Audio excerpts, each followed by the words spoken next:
최순실 씨의 국정농단 파문에 대한 검찰 수사가 대기업 쪽으로도 빠르게 번지고 있습니다. 대기업 총수 소환도 적극 검토하고 있고 박근혜 대통령에 대한 조사 일정은 다음 주쯤 윤곽이 나올 전망입니다. 네, 특별수사본부가 있는 서울중앙지검 연결합니다. 이종원 기자.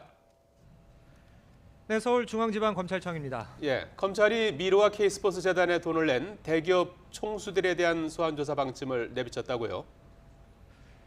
네, 그렇습니다. 검찰은 이미 미르와 K스포츠 재단에 기금을 출연했던 기업들에 대해 전수조사에 들어갔는데요. 이 돈을 낸 배경과 경위에 수사 초점이 맞춰져 있습니다. 검찰 관계자는 기업 측이 사실에 부합하는 진술을 하면 좋겠지만 그렇지 않다면 총수들도 불러 조사할 수밖에 없다고 말했습니다. 일단 수사 협조를 위한 압박 카드로도 해석되지만 경우에 따라 대기업 총수들이 줄지어 소환되는 초유의 사태도 불가피할 전망입니다. 박근혜 대통령과 총수들이 독대한 것으로 알려진 7개 대기업이 대상이 될 가능성이 큽니다. 오늘 아침 6시 40분부터 시작된 삼성 측에 대한 압수수색은 8시간 넘은 지금까지 계속 이어지고 있습니다. 검찰은 대한승마협회 회장인 박상진 삼성전자 사장과 황성수 전무의 출국도 금지했습니다.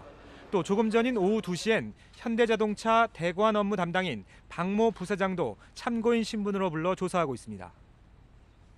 네, 대통령에 대한 조사 가능성이 높은 상황에서 과연 언제쯤 대통령이 조사를 받을지 관심이 집중되고 있는데 대략적인 계획이 나왔습니까?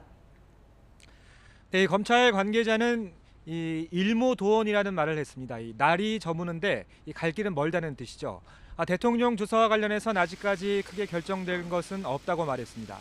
그러면서도 이번 주가 지나면 윤곽이 잡힐 것 같다고 말해 이르면 다음 주 대통령 조사에 대한 시기나 방법이 결정될 수 있음을 시사했습니다. 현재 검찰은 구속된 안종범 전 수석 또 정호성 전 비서관의 휴대전화에서 나온 최순실 씨와의 대화 내용 등을 분석하는 데 주력하고 있는데요. 안 전 수석과 정 전 비서관의 진술 내용과 통화 내용 등에서 대통령과의 연관성을 일부 확인한 것으로 분석됩니다. 자, 그리고 최순실 씨의 태블릿 PC, 이 태블릿 PC에 대한 분석 내용도 전해졌다고요?